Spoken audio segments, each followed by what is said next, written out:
patience there. Took a little longer than expected to get going. I did add Twitch to the available sites to watch the stream today. So we're on YouTube, Odysee, Rumble, and Twitch. And if Odysee, Rumble, and Twitch viewers can maybe leave a message and let me know if it sounds okay. I just want to make sure I'm not overloading the bandwidth and perhaps causing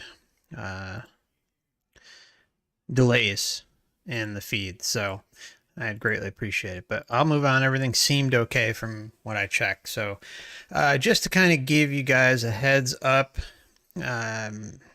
with YouTube, I'm kind of in the middle of making some changes because of their updated TOS agreements. So today's stream and probably many streams moving forward, with the exception of the member streams, will be the first 60 to 75 minutes on YouTube will be available, and then on all the other platforms, which will usually be Rumble and Odysee, and perhaps Twitch as well, but definitely Rumble and Odysee. After about 60, 75 minutes on YouTube, the stream will shut down, and then you can head on over to those platforms if you want to continue watching. If you'd like to watch Uninterrupted, you can always watch on those platforms now if you'd like.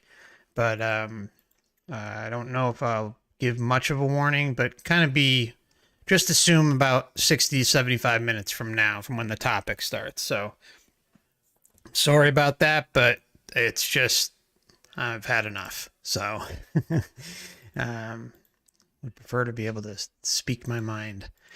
Okay. So yeah, I just want to also say hello to everybody. It's good to see you. A Vinyl Lady, AA, Sally, Golden Girl, PKOSB. I got your message, by the way. I sent you one on Discord. I think maybe might have been a mistake on who you sent it to, if I had to guess, but feel free to reach out there. Hey, Kyla, great to see you. And John, Identify Me, T, Tommy, Goldie, Awake, John, and Louie, and everybody else out there. I hope you're doing well. Hey, Harold, good to see you too. Jeff Fields, John Thompson. Okay, so this case, before we move on, just as a reminder, this channel is for educational purposes only, along with all social media and wherever you may find Forever Conscious Research channel on the internet.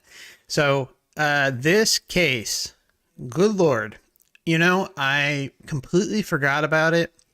I had gone over his book. This is David Oakford we're going to be going over, and it is wild. It's a wild case. We hear him basically, let me bring up this one thing here. Okay, so there's a quote that you'll hear fairly early on where he says, and I did type it word for word, but it does kind of sound weird. But okay, so he says, I did something bad in which I did it again, and he gets like a little upset. And he goes, but it's something that I have to make up for. And now he goes to the next sentence and he says and he's referring to this entity that's dragging him around all over the place. And I believe the entity's name is Bob, if I recall. And he goes, he didn't tell me what it was. So I'm trying to make up for something here that I don't know what it is. And then he goes, but that's okay. So the lack of him knowing the reason why he's going through all this again and the mistakes he's made, he's just being completely shut off from that information. And then there's a ton of other stuff too. I mean, it's just a drop in the bucket what I'm talking about here. We have memory wipes and so much more. And so the perceived karma, sinning, all that stuff, and how you go to the white light and have the life review, or you get your life review in general, I guess you can say. That's where the problem comes in. That's the biggest red flag, with the exception of the memory wipe. It's like, this is a system you cannot please. It's impossible. There's nothing you can do to please it. So and there's nothing to spiritually evolve in or anything like that. The only real thing at the end of the day that all of us should be thinking about is liberation, right? That's the most important part of everything. That's the only lesson, is to learn about who you are, what powers reside within you, and what you're capable of, and that no one controls you, and that you will write your own future on getting out of here. So let's get into this case. I think you're going to be really fascinated. This is from an NDE support group.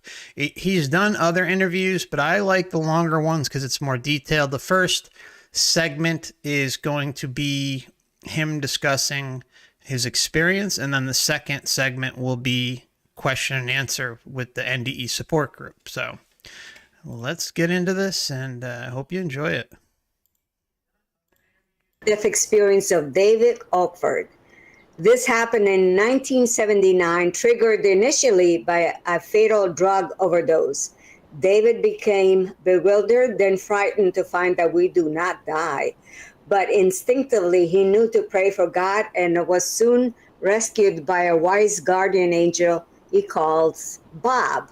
Specifically, David shared what he was shown concerning his life after death realms, heaven, light beings, dark souls, life force energy, dynamics of our planet and its inhabitants, and the lessons learned from a panel of evaluators. This clearly written plan talking about all of life, death and rebirth cycle provides much food for thought for all leaders and members of the world's major religions to contemplate. The single truth that shines through the old story is one realization. Love is the answer to life's question when all is said and done. Wonderful, David. So with that, please begin, and then we'll take questions for you when you're done, okay? Okay. Thank you, David. Okay, well, everyone, I'm David. My experience was in 1979. I was only 19 years old, and like I said, I didn't grow up in the best neighborhood. I really wasn't a good kid. Okay, I will admit that. Okay, I ended up getting in with the wrong people. Everything started out innocent enough, but then I got in with the wrong people, and then everything just blew up into something that I could not control anymore. So basically, these guys, we were basically a gang is what we were. We didn't have stupid names or any stuff like that, but we hung out together. We went to places, we went to stores, and played around there. That's where we get our baseball. It started out with baseball equipment, and then it was stealing whatever, and it wasn't a good thing. I was basically a gang member is what I was, and everything that I did was pretty much related to that. I wasn't very nice. It hurt a lot of people, and I ended up with into drugs and alcohol. And one night I was going to leave the next day. I was going to leave town because I really needed to get out of there, and I knew it. But I wanted to have one last party with my friends. So we had this party. We were drinking all day, and then the evening came, and wanted something a little different, a little something extra. So my friend went out, and he came back with this stuff, which I didn't know at the time was crack cocaine. I didn't hear the crack part, but I heard the cocaine part. It's like, okay, well, cocaine, what do? You crush it up, you snort it, but I had to crush the stuff up. Crushed it up, and I snorted it. My friend came in the room, he saw what I did, and he said that you're probably going to die. You did, no, it's not what you're supposed to do with it. And I was invincible. I thought I was, and I told him, I laughed at him. I said, no, nothing's going to happen. I'll be fine. And then I went outside, and I started getting dizzy. I was standing around, and started getting dizzy, so I sat down on the ground. And then I got more dizzy. I was sitting down. I was gonna fall down while sitting down, if that makes any sense. So I laid down, and the next thing I had a little out of body experience in the beginning, from the drugs and some hallucinations. Like I saw like fairies and stuff, and it was just it wasn't. It turned into something else very quickly. My friends took me in the house. They put me in this chair, and I woke up, or I thought I woke up, and I could hear everything in my body working. I could hear my heart beating. I could hear it, and it was kind of like a song. It's kind of like a symphony, and well, everything started to fade away. It started like by each part fed away, and then the last part was my heart. When that stopped, I I didn't know what to do. I didn't think anything of it, and then the music started playing, the real loud Doors music. It was wait. I was a music lover. I love the Doors. I love to play it loud and everything, but this was just way too loud for me. It felt like it was like I was being like it was cutting through me with a knife, and it actually it was really bad. I Sensory overload, right? Overload the senses and causes what? Confusion or easy manipulation, as we see with the love bomb often. Music's another topic that I've been working on a video for, and it's a interesting part of some near-death experiences. So I find it fascinating that he says the Doors. If I had a chance to sit down with David, I'd ask him, like, do you literally mean the Doors music or something similar?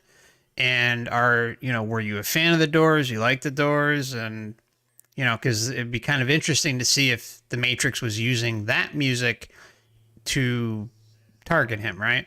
Or was the Doors music actually playing in the background as he was leaving his body or something?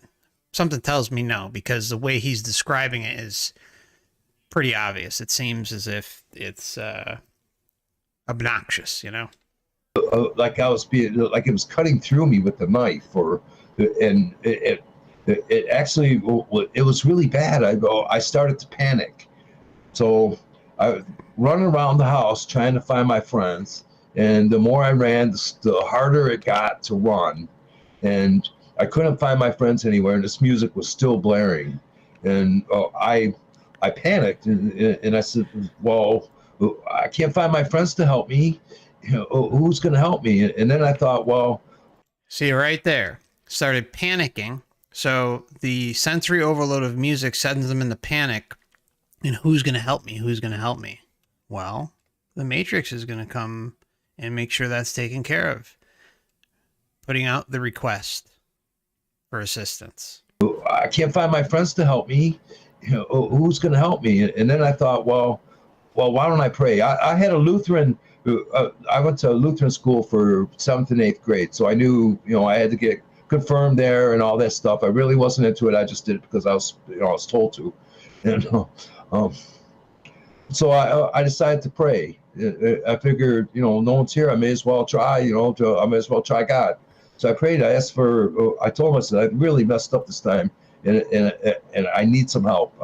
I don't know what to do. And then I went back into the room, and I saw my body there, and I sort of freaked out because I saw it. I didn't, I never saw my body from that angle, except for in the mirror, and I got scared about that. And then after I asked for help, that's when Bob came.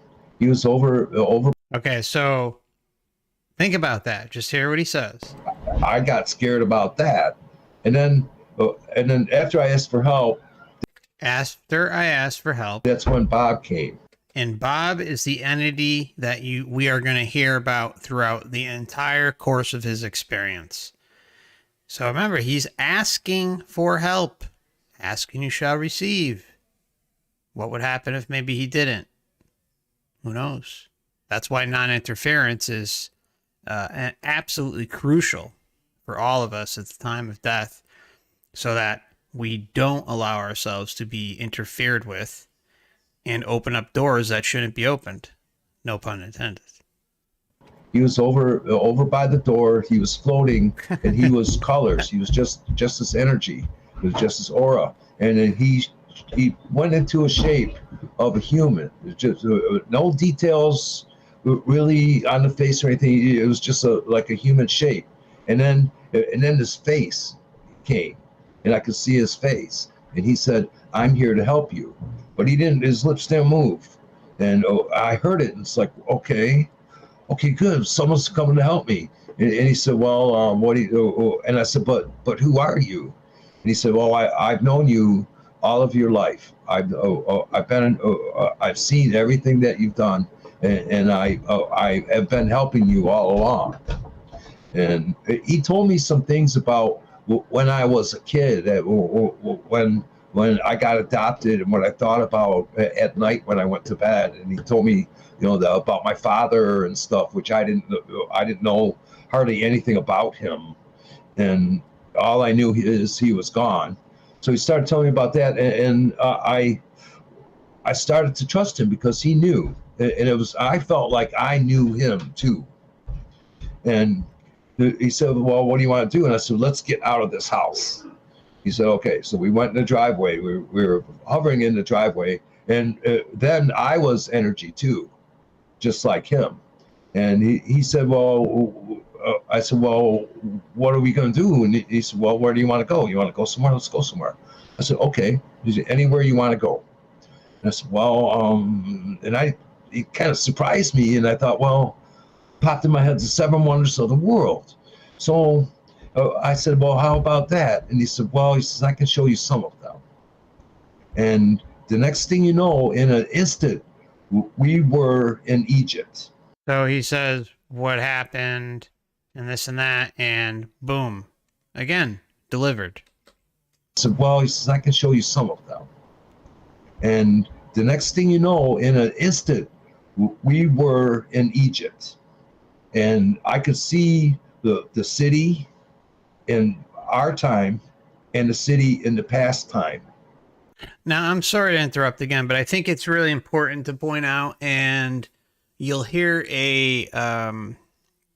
one of the support group members even ask this. Like, they'll say, how do you know that this was a near-death experience? Now, mind you, a near-death experience is still an out-of-body experience, but there are different traits or data points that appear over and over and over again that give you a good clue as to what type of experience is what.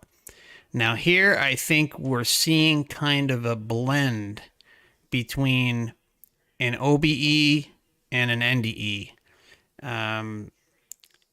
But my gut tells me NDE, and what David talks about later on is that his experience was talked about in PHM Atwater, and she does the childhood NDEs and wrote many books. She's very well known out there in the NDE research communities, and she even wrote a foreword to his book. By the way, his book is available for free, so you can even pick it up for free, or if you want to purchase it, you always could too. And we'll get to that later on. But the only reason I'm saying all this is because I think it's important to distinguish these types of experiences, because what we're getting is a lot of different information, like very, very in-depth information, and certain things that we don't get in NDEs we're seeing in this. So perhaps it's kind of a crossover between the two, leaning more towards the NDE side. So just thought it was really important that everyone kind of be aware of that as you're listening. And you're going to see the experience kind of change too, which kind of leads me again to believe we're kind of weaving in and out between both. We have Bob here as the entity in charge with David, dragging him all over the place, which is very reminiscent of some of what Bob Monroe went through. Kind of be funny if it was him, right? But anyways, it's just, you kind of get that vibe, for any of you who may have read Robert Monroe's book. So in my head, the seven wonders of the world. So I said, well, how about that? And he said, well, he says, I can show you some of them. And the next thing you know, in an instant, we were in Egypt. And I could see the city in our time and the city in the past time. They were like superimposed on each other. It was, I was in it. Was a kid in it, and I did something bad, which did it again. And it's something I have to make up for. Is what he didn't tell me what it was, so I'm trying to make up for something here that I don't know what it is. Now, see, that is exactly what I read you in the beginning of the stream before we started going over his experience. Think about that. So he's saying, you know, he did something bad, and then he did it again. He's upset that he did it again, and he has to make up for it. So perhaps he's getting hurled the same life script or very similar, where the outcome is kind of predestined until he awakens, or anyone awakens. I think the life script is virtually autopilot until we really are aware that it even exists in human form. Knowing the life script before you come here means nothing if you're not really awake when you're here, and how it pertains to this entire place and how this entire nut house functions, right? So I really want to play that part again because it's a very revealing moment. And he says, oh, it's okay. I don't remember. I did something bad and then I did it again. But Bob isn't telling me what I have to make up for, and that's okay. See, this is, again, it's like, when does someone stand their ground and just say non-interference, back off, leave me alone, don't even interact, just back off completely? These things are simply not allowed to interact with us. That's where you are taking your sovereignty and hightailing it out of here, right? But once you kind of start interacting with this stuff and validating it, that's when things get hairy.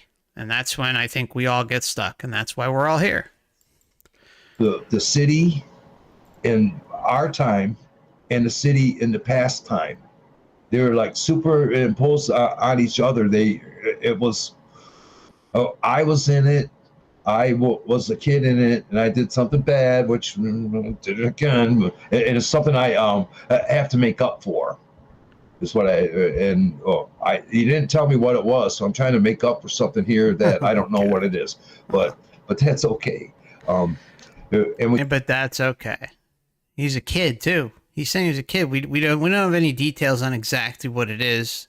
He may have mentioned in his book, and I forgot. But this may be a two-parter where I go over his entire book too. But let's continue. But that moment right there, huge. I saw the pyramids, and he told me about the pyramids. He said that those are for the energy of the planet. Those are how we control the energy, how we can transmit it, how we can receive it. I mean, the planet. You can see it. They were for the planet is what it was. And I heard about that, and then we left. And we went over the Pacific Ocean, and I could see the land masses, and I could see that there were colors to them, just like me and Bob. There were colors. All the land masses had colors, all different kinds of colors. And there were places in those, there's certain places around that were energy places that Bob told me that they were energy places, and they were where energy comes out and comes into the planet, and how the planet processes it and uses it. So saw that, and he said that there were more places in the ocean that were energy places. And then we came, energy places, you just can't help but ask, energy places, sending and receiving, is this perhaps the loose transfer stations or something around? So just something to consider when listening to this. Who knows? I find him bringing up the pyramids pretty fascinating too, because there's been others who have speculated that they energy emitting devices, I guess you can call them. And I don't know if any of you have even meditated under a meditation pyramid, things like that. I mean, there is power in those, right? Regardless of what you feel the pyramid is, and God knows that, or parasitic archons know that it's not always a good representation. And it's just, so you have to wonder about what he's saying here and how others have talked about this too. Not going to talk about them. Some of them I really think are complete clowns who have talked about it. But on the other hand, it's just something to consider. Are these the loose transferring mechanisms throughout the realm, even when he's talking about some of them that are in the ocean? Perhaps that's the case. So saw that, and he said that there were more places in the ocean that were energy places. And then we came up to the west coast of the United States. You know, it was dark, and I could see the lights and everything, and I could still see the aura of what was around. Like the cities weren't all that pretty. They weren't. They did not feel nice, because I could feel the energy too, and it was Bob explained to me that it was because of the people and how spiritual they are, and how they treat each other, that makes the energy that's there in the cities. Bob told me that there were souls that were around, and like ghosts is what he was talking about. He's saying there's souls that are around. Some of them are stuck. They can't go. They can't go to the light. They either miss the light, or they know about the light. They don't want to go there because of what happens when you go.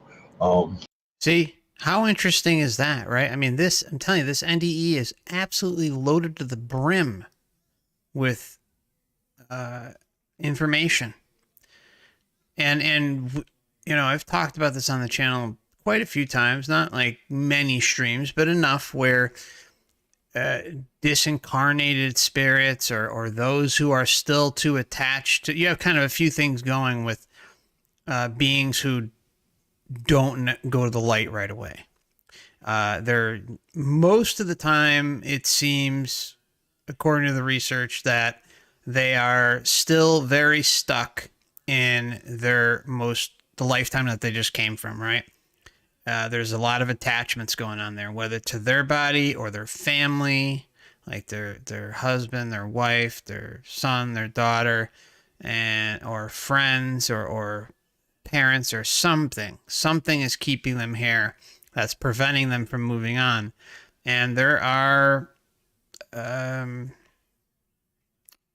groups out there that specialize in this stuff to help others go to the light and get out of the haze, so to say. But then you kind of have another set of this group where they are hesitant to go to the light for whatever reason, and it begs the question: why are they hesitant? If they're lacking the attachment of the most recent lifetime, then subconsciously they may know that they shouldn't be going there. They may know that it represents them getting memory wiped in some weird way.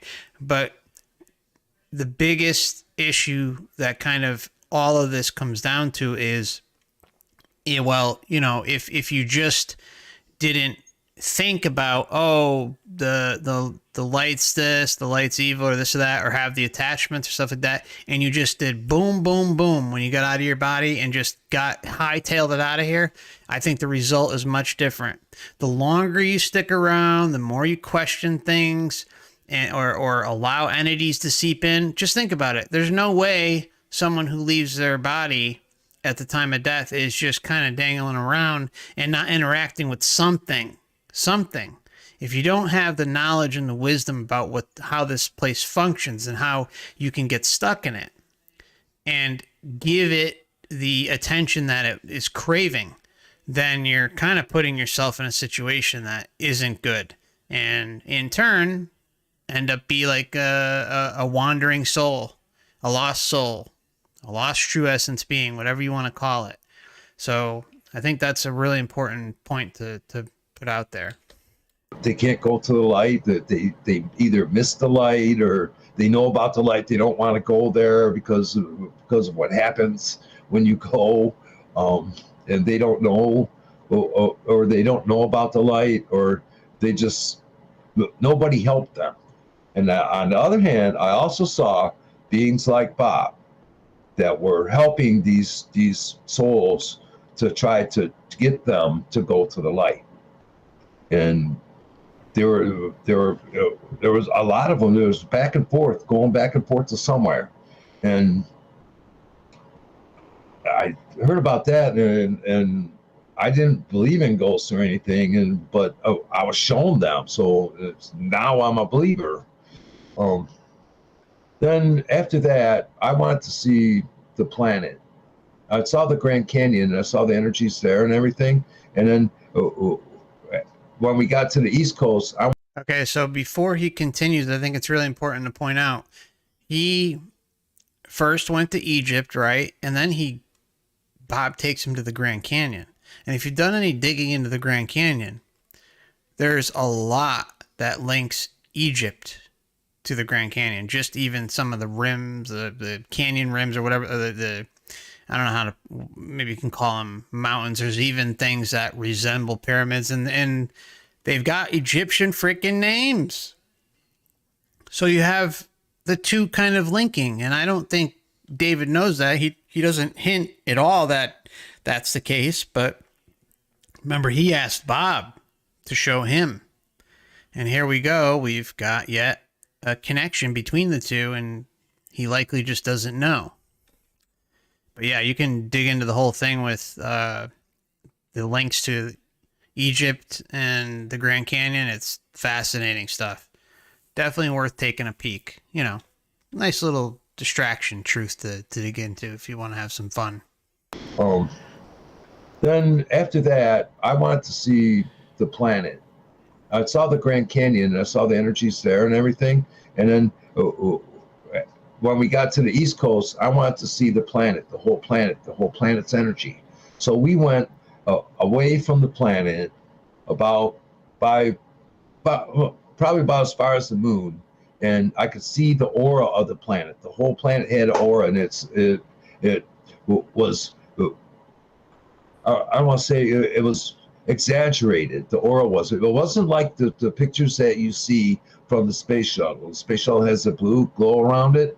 Well, the planet looked like it had different colors around it, and it was more like it surrounded it more than the regular blue from our atmosphere. And Bob told me that we have not been treating the planet right. He said we gotta things are going to get bad before they get better, and we have to learn, and that's one of the sad things. Okay. How often do we hear that bullshit? I mean, in some form. We hear this over and over. You hear it in NDEs. You hear it in quote unquote alien abductions, and even breakthrough trips. I mean, it pops up over and over. You know, oh, we're destroying the Earth, or you know, things got to get worse before they get better, or we're in the middle of a transition period, or the yugas, or on and on. You know, you're destroying the planet. It's always this shame and guilt trip on the experiencer, right? And it just goes on and on and on and on. And it doesn't appear in every case. I'm not saying it does, but it's one of those data points that is consistently there enough that it's something to look out for. So keep that in mind as you're going and doing your own research. They love to shame the experiencer in some form. Not always, but there's always some sort of component there, especially when there's a life review involved. And then it's like, oh, well, feel bad about the way the planet is. Well, you know what? The dumpster fire and everything that comes with the dumpster fire has been given to us, right? It's not that we're not single-handedly responsible for this. No single individual is. We're dealing within the parameters that the system sets out and kind of are pigeonholed into it, right? What about the parasitic control structure that runs this place in the flesh? What about them? What about them? But no, guilt trip the experiencer. Guilt trip the whole realm into feeling this way. I'll say it was exaggerated. The aura was. It wasn't like the pictures that you see from the space shuttle. The space shuttle has a blue glow around it. Well, the planet looked like it had different colors around it, and it was more like it surrounded it more than the regular blue from our atmosphere. And Bob told me that we have not been treating the planet right. He said we gotta. Things are going to get bad before they get better, and we have to learn. And that's one of the sad things. You know, I saw her, and he told me that the planet was named Gaia, and he called it Gaia, and then we saw all the energy, and then he told me about the planet and how we're hurting it and what we need to do. And I started to get worried about the planet. I started to get worried about people too. And because Bob said that things were going to get bad. So he's starting to worry. So what does it do? It sends in this, again, like, this fear, again, fear, guilt, shame matrix. That's how this place functions. And of course you have love, joy, hope, and all that as the equalizer to try and balance things out. But it's always about fear, guilt, and shame over and over and over again. Because Bob said that things were going to get bad, and they did.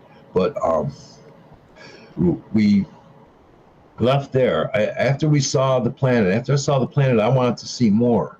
I wanted to see a star, and he said, pick one. So I kind of pointed in the direction of a star, and we left, and we flew past all the planets and at an insane speed. We just flew by them, and then when we saw them, we slowed down. And I could see that the planets had their own auras, and I could see that there were souls living on all of those planets. And that really surprised me. And I asked Bob, so how come we're not seeing this? He said, it's because of your vibration. Your vibration's higher. That's how you can see it, because these other ones the other souls are all of higher vibration too on the other planets. And I understood that what they do on the planets is souls live there, and they learn, and they have different themes of things that they learn on the other planets. And then when they come here, you put together all those themes and use everything that you've learned, everything about them to live here and to make it here and to help this place. So saw those, went by them, and they had sound to them too. They had their own sound, and I could hear them. Each one that we went by, I could hear their sound. And then we got to where what I thought I picked was a star. It didn't look like a star. It looked like a star from afar, but when I got there, it was this circle, and it was spinning. It looked kind of like a spiral galaxy. Things were going into it, and me and Bob stayed far enough out so we wouldn't get sucked in, because that's what it was doing. It was sucking in stars and all kinds of things. Well, I could see on the other side of that, and I could see that it was like blue, like sky blue on the other side, and I knew there was something on the other side. I wanted to go there with all my heart. I told him, that's where I want to go.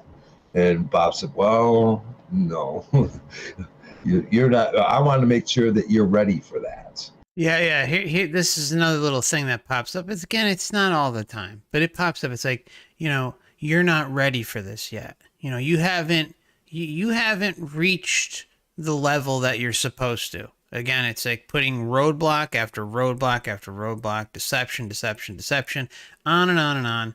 and it never ends. It's just, this is his experience. It's customized to him. And here we have an entity telling him the same old song and dance, right? Never ends. He is so much more powerful than that. Everyone here is. And yet, come on. It's like, let's get real. Stop believing that there is this hierarchical system that rules over you, because it doesn't exist unless you allow it to exist. This is what he told me. So I'm sitting there, and then I asked him about God. I said, well, what is God really? And he said that God is the energy of all things. He's all the energy, sum of all the energy all together. That's what God is. He's everything. And once you learn how to understand everything, then you have a chance at understanding what God is. Then you'll have a chance if you just hold on. Just hold on, hang in there. Don't take out the garbage tonight, because Jesus may come. You know, on and on. Just the little carrot dangling on the stick, and just, you know, we'll deceive you lifetime after lifetime. We're just going to throw this at you, and you buy it. And then once you die and are memory wiped again, we can do it all over again. How about that? And then so I thought about it. I said, well, what about Jesus then? Because I was confused, you know, I like Jesus is God, you know, things that I learned in Lutheran school. And, you know, he's like the 3-in-1, like, but it wasn't that. He was everything. So I thought about Jesus, and I asked him about Jesus. I said, and he said, Jesus is a great master. He's one of the better known masters. He's the one that you know. And then this white light came, and dun, dun, dun. It's shaped into a human, and it looked just like the picture that I saw on the wall, this painting that I saw on the wall at the Lutheran school I went to. And I recognized him. Okay. And then just like that, he went back to his white light. It was all white light again. And he surrounded me.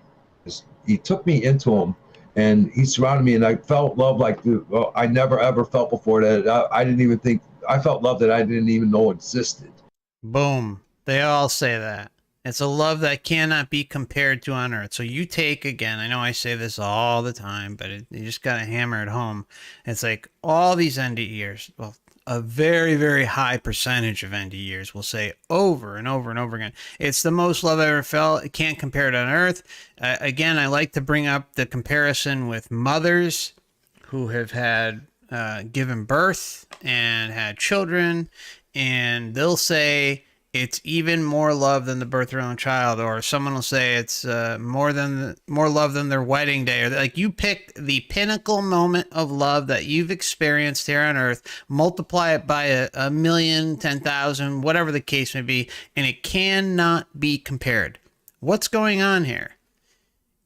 And love is what? The best thing that we have in this realm, right? It's a good thing, but it's only a good thing while you're here, because what's going on in the astral is that it's being used against us, right? When you leave here, it's being used against us and just bombarding you. And I like to also equate it to being drugged up. Like, it's like a drug dealer. It's like, hey, you know, try this out. You know, come follow me. Come. Keep going down the tunnel. Keep going to the light. And then boom. And what do you say? The entity, the light engulfed him, and then that's when he started to feel this overwhelming love. So it's clear that this is, again, mechanisms in place that are capable of very easily manipulating someone into submission. I recognized him, okay? And then just like that, he went back to his white light. It was all white light again. And he surrounded me. He took me into him, and he surrounded me, and I felt love like I never ever felt before. That I didn't even think, I felt love that I didn't even know existed. And he told me one thing. He said, tell them to love one another and all will be well. Tell them to love one another and all will be well. Well, that's all fine and dandy, but let's get down to reality and what's happening here. Okay? Even if you had the extreme side, I'm sorry to pause it again, but I think this really needs to be said. Even if you watch the Matrix movies, they talk about how there were different versions of the simulation that were put out, and they tried and tested all sorts of different things. And even when things are too extreme, like too loving or quote unquote perfect, dare I say that, even then, true essence beings are going to figure out the scam going on here, because they know they feel the lack of it being organic. And we can kind of go a step further and say it sure seems, at least from my perspective, that the best loosh is of a negative kind, right? Like one where you're not negative, bad, like dare I say it, low vibration, that type of thing, and that's clearly provides optimal loosh output, at least in this version of what we're living in the Earth experience. He went back to his white light. It was all white light again. And he surrounded me. He took me into him, and he surrounded me, and I felt love like I never ever felt before. That I didn't even think, I felt love that I didn't even know existed. And he told me one thing. He said, tell them to love one another and all will be well. And after that, he left. And it's all he said. He didn't say anything about religion, nothing like that. He just said, tell them to love one another and all will be well. And he was talking about the people here, because he picked up that I was concerned about the planet. I'm concerned about the people and what we're doing. And so after that, I saw all of the planets again, all in a line with all their auras, and I could hear their sounds all together. It was similar to the music of the spheres that you can find on YouTube. Similar to it, not YouTube doesn't really. It kind of, that's the most similar to it. It's not exactly the same, but it was the most similar that I've heard since. Then we went by the planets because, well, first I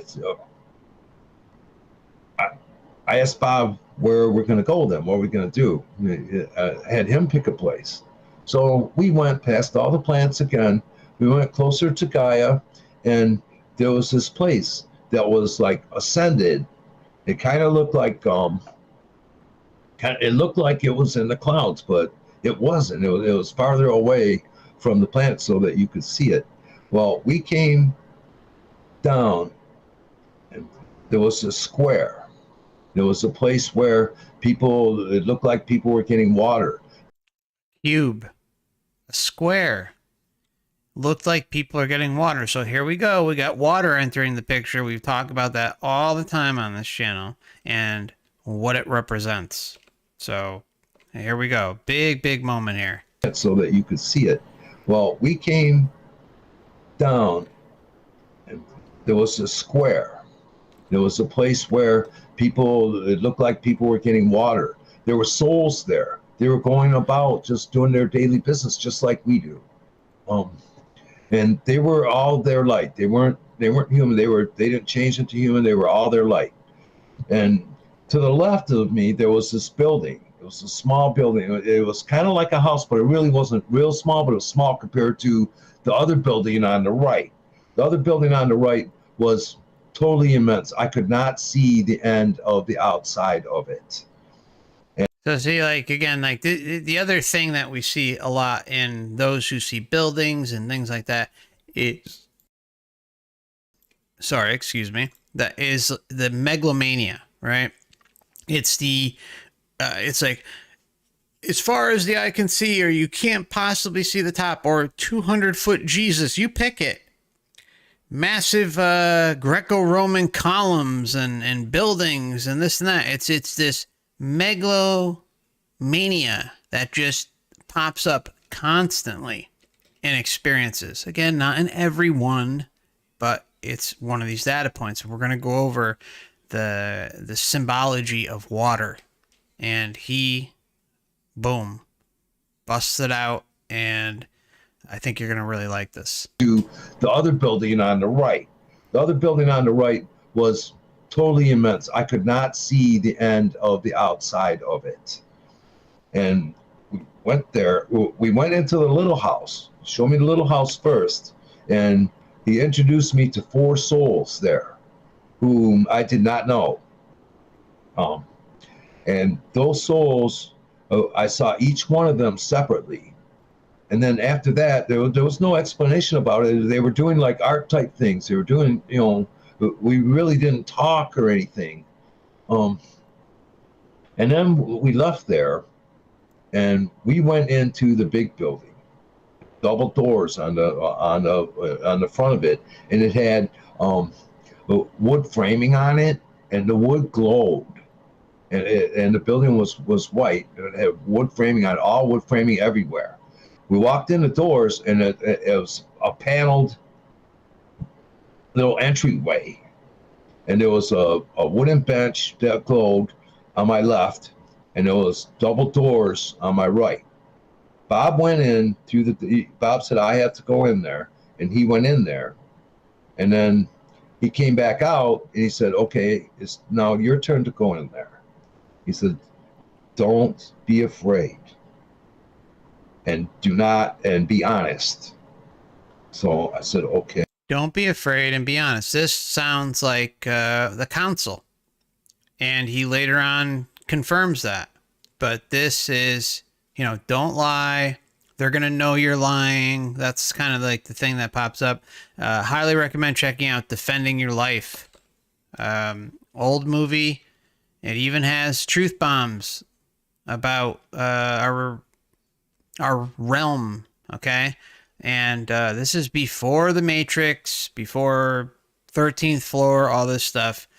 And I'm not going to, drone on too much about it, but there's even a moment in the movie, in the beginning, where the person who just died is sitting down. I think it's Albert Brooks or something, Mel Brooks' son, and he's sitting there, and the one who's gonna defend his life, basically like his attorney, goes through a folder or like some papers about his life and what occurred, right? But then the camera zooms in from behind him and shows that all it is zeros and ones. Again, this is before anything like the Matrix or the 13th floor. So there's a massive truth bomb in that. And it shows, again, like how this all works. And we can hear David kind of hinting at some of this, don't lie, tell the truth, this and that. You're going in, you're meeting the big guns here. Doors on my right. Bob went in through Bob said, I have to go in there, and he went in there, and then he came back out, and he said, okay, it's now your turn to go in there. He said, don't be afraid, and be honest. So I said, okay. So I walk in the door, and there's this group there. There was like a half a dozen spirits there, only they had like the really high vibration, the highest next to Jesus, but not even as close to being as high as this. The highest next to Jesus, high vibration. So again, this is what the assumption, the feeling that these entities have power, and they mean business, and they're going to set you straight, or at least you can't lie to them. It's like a half a dozen spirits there, only they had like the really high vibration, the highest next to Jesus, but not even as close to being as high as this. And they started, and there was one being there that I remembered from my life before in Egypt. I remembered him. I remember I was in that room before, and I saw all of that whole group before, and that was because of the Egypt thing. That's when I was there the last time. And they started to show me my life. They showed me all the, like, not everything in my life, but things that made me into what I was at the time. There was a lot about my father, and I understood. I saw him, and I said, Wait till you hear what he talks about with his father. Just wait. into what I was at the time. There was a lot about my father, and I understood. I saw him, and I felt him, and then he. How to explain this? I saw things that he did that made it so I ended up getting adopted. I saw the reasons why I got adopted, and it was because he wasn't a good guy. He beat up my mom. And that's why she divorced him, and that's why I got adopted. And there, in the beginning, when I first moved to that house that I lived in that family, there was Uncle Eddie, funny Uncle Eddie. He was a factor in everything. Uncle Eddie's involved too? Damn. First moved to that house that I lived in that family, there was Uncle Eddie, funny Uncle Eddie. He was a factor in everything. That's all I'm gonna say about him.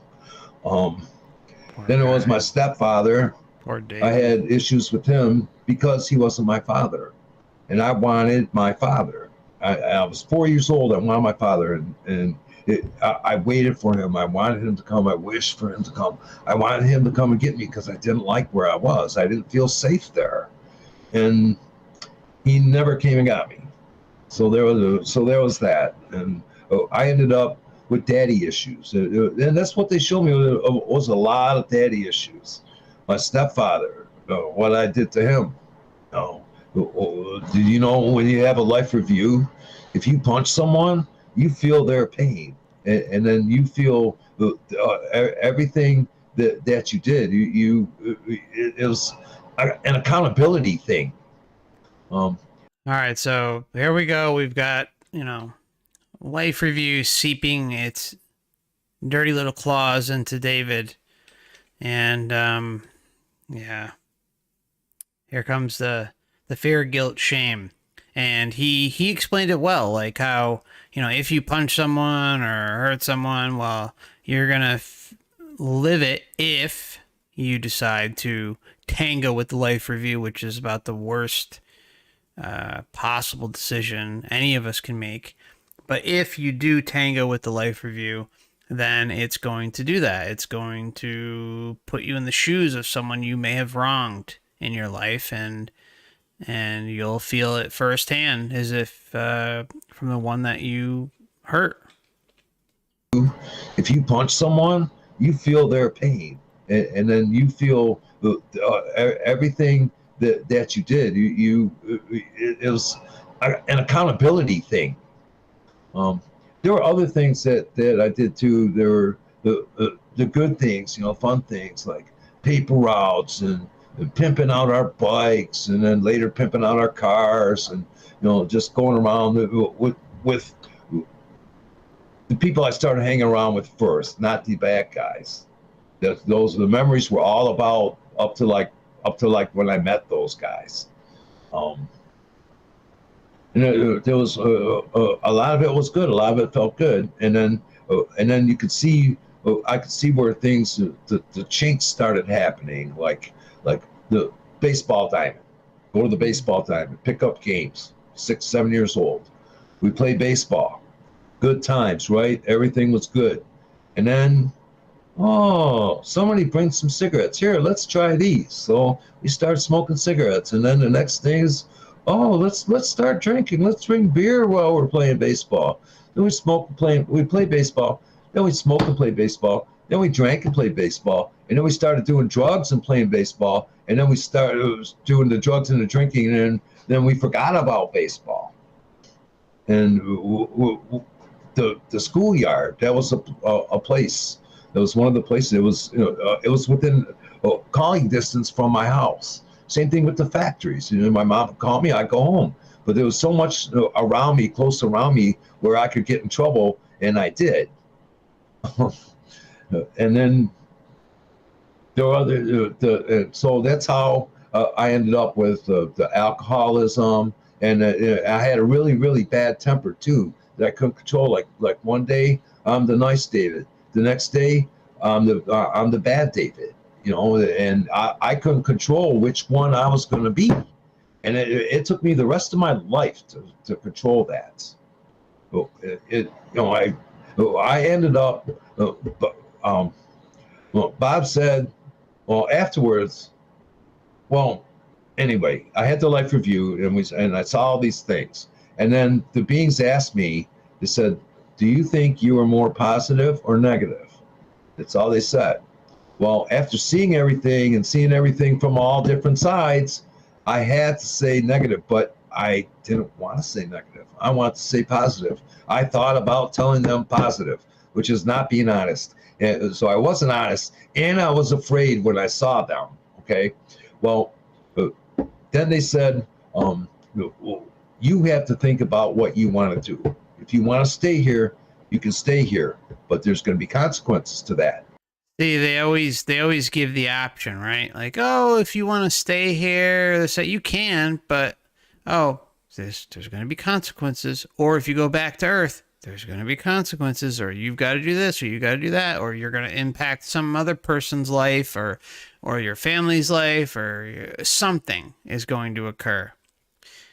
This is a big issue. It's like you're damned if you do and damned if you don't. But really think about it. If you weren't involved with the situation in the first place, you wouldn't have to deal with it.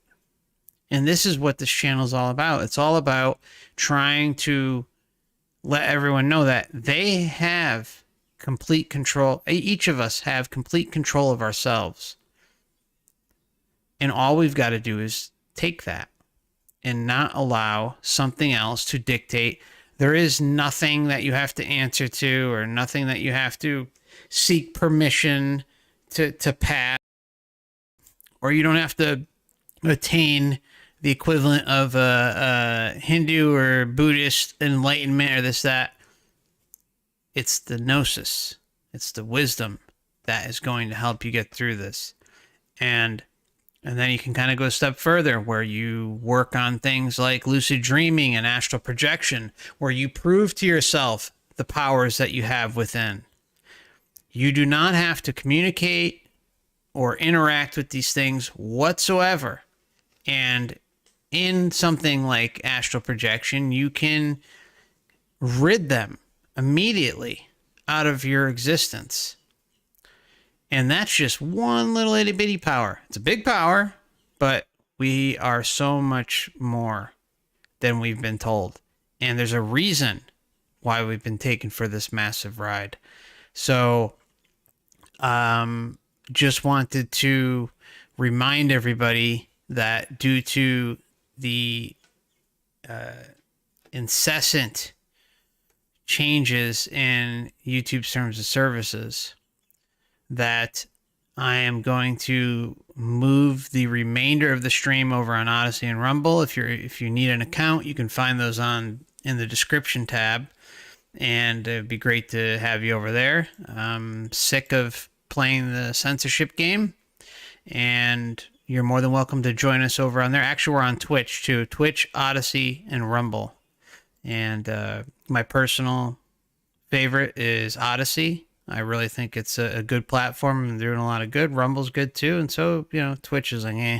But anyways, we're going to go a few more minutes, but if you would like to join over there, feel free. There are links, and again, in the description to create an account if you're interested in hearing the rest of this experience. But I'm not going to deal with the BS here anymore. So moving forward, a lot of the streams will be, the first 60, 70 minutes will be on YouTube and all platforms that I just discussed. But if you don't want to kind of be interrupted you may want to consider watching on those instead as an alternative. So we'll keep going for a few more minutes to give anyone time that they need to head over to those platforms. But please keep in mind that this is going to be a regular thing going forward. Thank you, and I'm sorry. I really am sorry. I mean, I think YouTube's a great platform for those of us that stream and do videos, and there's a lot of great features and stuff, but I'm sick of it. So I hope to see you over there. If you want to go back, there's going to be consequences to that too, and you will not escape them. And so, I tried, I begged, I said, no, I really want to stay here. And they said, no, you go decide, you go think about it. And I ended up outside, went to this garden that was close by. It had a stone bench on it. I started thinking about what would happen when I went back. I started thinking about, I want to stay here. I want to stay here because of this. I want to stay here because of that. And then Bob came. And Bob said, And then Bob came. So you have, again, the entity seeping in and taking control of the situation, playing both ends of the spectrum. Because of this. I want to stay here because of that. And then Bob came. And Bob said, what are you going to do? And I said, I don't know. And what's going to happen when I go back? So he told me that I was going to be sick for a long time. He told me that I would get married, and I was so far away from that then. And I ended up to get married. I've been married for 40 years now. But he said I would get married. He said that I would have 4 kids. And guess who the souls were that I saw with them? And he also said I would have a son that was different than everyone else. And I thought about that, and I thought, and he said it's real important that he be here. And I thought about, if I go, then I'm going to mess up everybody else. And if I stay there, I won't be able to do the things that I need to do for them if I stayed. And after that, I told Bob, I said, I just better go back. This is bigger than me. All of it is. And so we went. So we were there, and there was this river there. And Bob told me that the river is a place where you go in and the water makes you forget. Okay, so we will see you over on Odyssey and Rumble. And we're going to go over the water and the river of forgetfulness. Thank you so much.